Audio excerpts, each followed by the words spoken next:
আসসালামু আলাইকুম প্রিয় দর্শক। অনেক ভাই ও বোন আছেন যাদের বিয়ের বয়স হয়ে গেছে, কিন্তু নানা কারণে বিয়ে হচ্ছে না। কেউ ভালো পাত্র বা পাত্রী পাচ্ছেন না, আবার কারো প্রস্তাব এসেও ভেঙে যাচ্ছে। কিন্তু রমজানের সবচেয়ে বরকতময় রাত, লাইলাতুল কদর বা শবে কদরের রাতে করা দোয়া আল্লাহর বিশেষভাবে কবুল করেন। শবে কদরের আমল: এই রাতে বেশি বেশি নামাজ পড়ুন, কোরআন তিলাওয়াত করুন এবং আল্লাহর কাছে মন থেকে দোয়া করুন। যাদের বিয়ের সমস্যা হচ্ছে তারা এই আমলটি করতে পারেন। ১. ২ রাকাত নফল নামাজ পড়বেন। ২.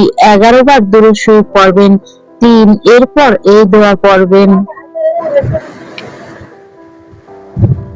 দোয়া: আল্লাহুম্মা ইন্নী আসআলুকা জাওজান সালিহা।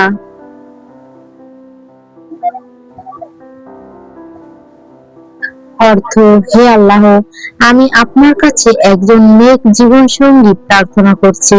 এই দোয়াটি ১০০ বার পড়তে পারেন।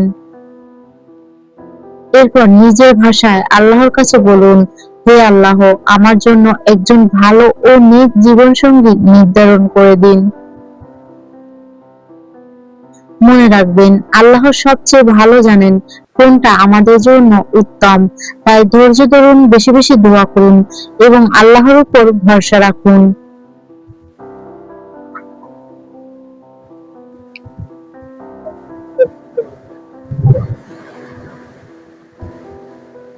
আল্লাহ চাইলে খুবই দ্রুত আপনার বিয়ের ব্যবস্থা হয়ে যেতে পারে।